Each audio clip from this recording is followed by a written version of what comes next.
HarperCollins presents The Missing Wife by Sam Carrington. Read by Kristin Atherton. Chapter 1.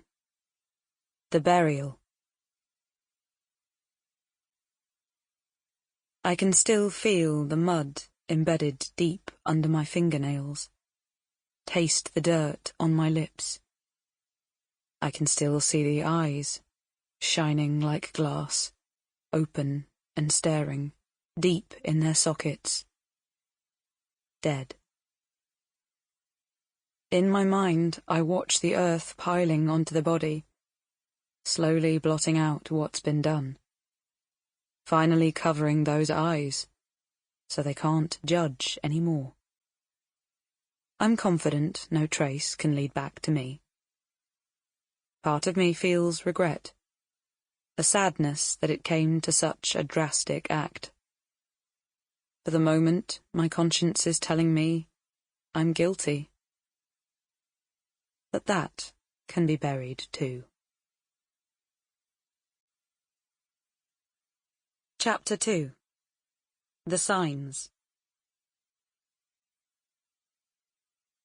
Tuesday, p.m. The quiet murmurings that stopped as Louisa walked in the room, the closely guarded messages on his iPhone, the way he flitted about when Tiff was around, those were the little things that gave him away. He'd never been able to keep secrets. It had been something Louisa had found endearing when she'd first met him on Millennium Eve at the party she shouldn't have been at. But 19 years later, his inability to hide anything, despite believing he could, and that he was good at it, had lost its appeal. Noah screamed in her left ear. She shifted the small bundle from one shoulder to the other, dragging the damp, sickly-smelling muslin cloth along with him, and bounced him in a vain attempt to console his colicky cries. He'd been howling for 3 days straight, Louisa was certain.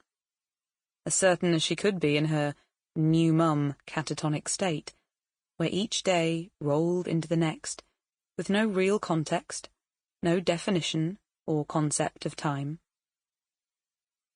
Instead of faffing about secretively on his phone, Brian would be better served taking Noah and giving her 5 minutes to herself. Even going to the loo was a luxury these days. She wondered if Emily had been like this, but Emily's early years were a blur now. The teenage issues had long replaced any other bad memories of her infancy. Louisa shouldn't be dealing with a baby. In just over 2 weeks, she was going to be 40. As far as she'd been concerned, Emily was their one and only. Becoming pregnant was neither planned nor particularly welcome. Ultimately, Noah was a mistake. Perhaps that explained why she was struggling.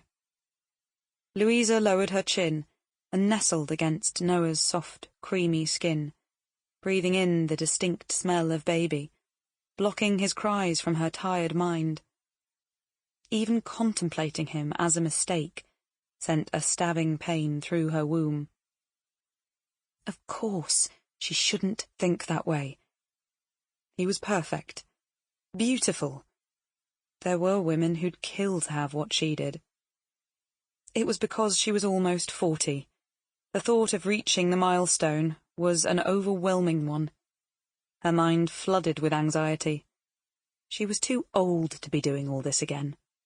Sleepless nights, endless days, nursery, preschool, junior school, comprehensive, college. College. For a moment, Louisa's memory displayed a vision, but it was lost as quickly as it appeared. She didn't like to think about the period of her life when she was 17 and studying for her A-levels.